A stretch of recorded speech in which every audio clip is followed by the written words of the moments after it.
சாமந்தி பூவாலே சிங்காரிச்சு சந்தனம் குங்குமம் பொட்டு வச்சு சக்தி கரகத்து உச்சியிலே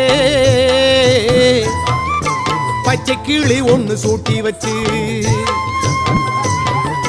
சாமந்தி பூவாலே சிங்காரித்து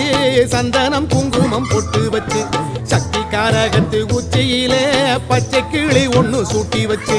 பார்த்து பார்த்து செஞ்ச கரகம் வெக்காளிதாயே கரையேத்துவது பொறுப்பு அமாண்டிதாயே.